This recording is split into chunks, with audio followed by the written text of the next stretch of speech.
So all a diagram is, it is a visual of the procedure for carrying out the experiment. We are looking some critical items when we are diagramming. You have to have a random allocation stated somewhere within your diagram.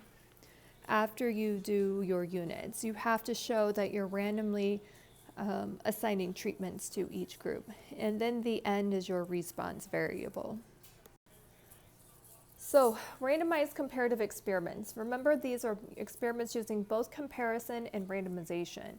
Here's our example, testing nutrition and breakfast food. The response variable is the weight gain after 28 days of consumption in mice. So notice we have 30 white mice, and notice as we split them into two groups, we have the randomization piece, and we have our two groups. One group will receive the new diet, the other group will receive what they received in the past, or the standard diet, which serves as our control, and then our response variable, we want to compare the gain in weight. So let's look at another example. An ad for Opti-Grow plant fertilizer claims that with this product you will grow juicier, tastier tomatoes. You'd like to test this claim and wonder whether you might be able to get by with half the specified dose. How would you design an experiment to check out the claim? Well, first of all, we're going to assume we want to go to the store and buy 18 tomato plants. So the first thing we're going to start off in our diagram, we're going to start off with our 18 tomato plants.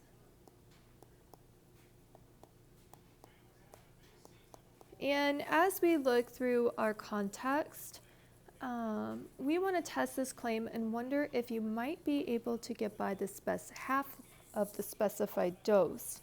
So I'm going to have to use 3 groups, and I can denote my random allocation, simple random sample. Group 1 would be 6 tomatoes. Group 2 would be 6 tomatoes, and group 3. 6 tomatoes. Now our first treatment, this could be our control. We can say this is no dose.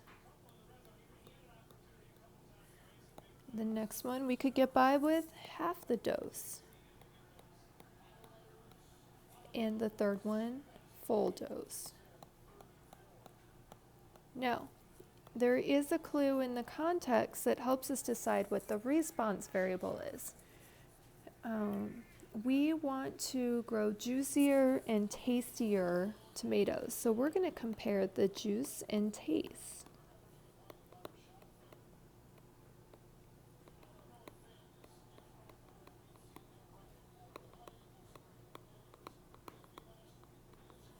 Okay, and that's all you have to do. Now, I will warn you, missing this SRS component is big. If you forget that random allocation in a diagram, they will dock you from essentially correct to partially correct. So now when we refer to blocking, this is when we have groups of similar units are randomly assigned among themselves for treatment, and it separates different types of subjects to help eliminate bias. So we're back with our tomato example, and say we want to use 18 tomato plants again, but our store only had 12 plants. So we drive to a different store and pick up 6 more. We might start to worry that the plants from the 2 stores are different in some way. So how can we design the experiment so that the differences between the stores don't mess up our attempts to see differences among fertilizer levels? Well, there's a simple answer here. We can block by store. So notice in our diagram, we've already blocked the 12 plants from the first store and the 6 plants from the second. So now we're going to go through the similar process, and we're going to place each store into 3 groups for the 3 treatments. So notice we've used random assignment for each of our 3 groups. Now we're going to assign each of those groups a treatment. So if we notice here, we have each of our 3 groups from each of the stores. They have their assigned treatments. And now we have to come all back together for the response variable. And remember, we're just comparing the juiciness and tastiness of the tomatoes. And that's it. We just did it. If we look at our next example, we have a farmer in Hawaii wishes to conduct an experiment to determine which of 3 fertilizers to use on the farm's 2,800 coffee trees. If we're going to describe a completely randomized design for this experiment, and I apologize, some of my text is off, but we're going to assign each tree a digit between 0001 and 2,800. We're going to use a random number generator or a table of random digits and assign each tree to a treatment group. No repeating numbers.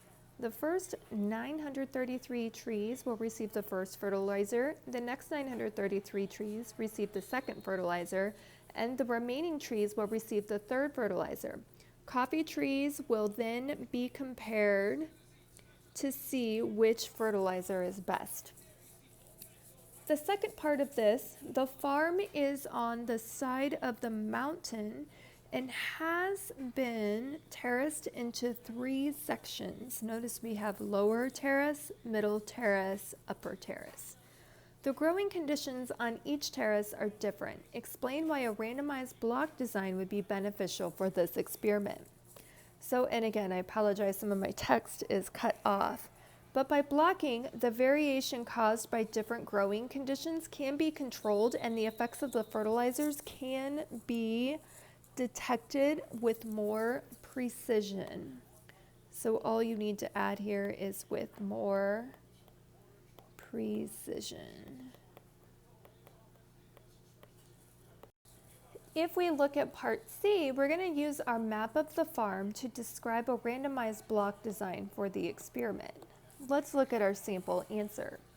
We're going to block trees by section, and notice we're going to randomly assign 600 trees of the upper terrace a number between 001 and 600 and use the table of random digits or a random number generator to select 200 trees without repeats into each fertilizer, meaning the first 200 for the first fertilizer, the next 200 for the second, and the remaining for the third.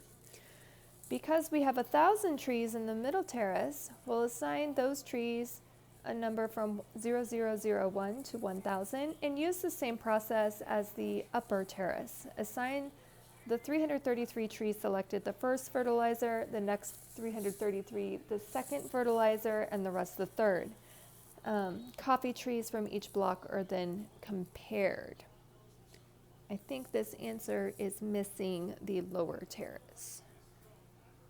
Okay, so for the lower terrace, you would do a very similar situation in which you would use 0001 to 1,200 as your digits, and you would randomly assign the first 400 unique digits, the first fertilizer, the next 400 unique digits, the second fertilizer, and the remaining the third. So let's talk about matching. Matching subjects in a certain way yields more precise results in some cases.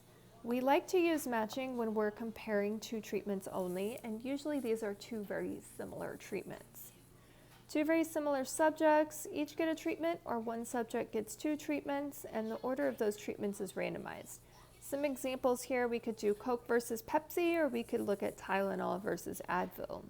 The next thing we'll look at is confounding, and this is when the effects of multiple factors cannot be separated. It is similar to lurking variables. However, remember the College Board is going away from the term lurking variables and using confounding instead. Confounding we usually find in experiments, in the past lurking variables and observational studies.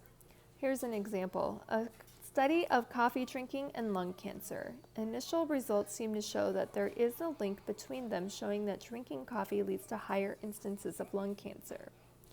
Okay, so a lurking variable is a variable not included in the experiment that causes you to see something that isn't there, whereas a confounding variable in an experiment that could keep you from seeing something in the relationship that is there. Here is another example. After many dogs and cats suffered health problems caused by contaminated foods, we're trying to find whether a newly formulated pet food is safe. Our experiment will feed some animals the new food and others a food known to be safe, and the veterinarian will check the response. Why would it be a bad design to feed the test food to some dogs and the safe food to cats? Well, remember these are different species, so this creates confounding. We can't tell whether any differences in the animal's health were because of the food or to the differences in how the two species responded. Last example, United Press International published an article with the following headline: Older adults can blame diet soda for their fattening bellies. The article reported that a study had found an average waist circumference increase of 3.19 inches for daily diet soda drinkers versus 0.8 inches for those who did not drink diet soda. The results were based on a nearly 10-year study that tracked 749 people aged 65 and older. So we're going to identify explanatory and response variables. Remember, this is if we were to draw a scatter plot, what would we place on the x-axis and what would we place on the y? Well, if my end result is talking about waist circumference, then that means my explanatory variable is whether or not the subjects drink the diet soda. And the response would obviously be the waist circumference in inches. So then the next statement, can we conclude that diet soda causes an increase in waist circumference for older adults? Remember, the answer is no, because this is an observational study. The subjects were not randomly assigned to drink diet soda or not. There could be other variables affecting this response. Sorry, the text is cut off. And then in letter C, we're going to identify possible lurking variable in the study and explain how it is associated with the explanatory variable. How could this affect our response? Okay. Well, maybe those who drink diet soda exercise less because they avoid the calories of regular soda. The lurking variable could be increasing waist circumference.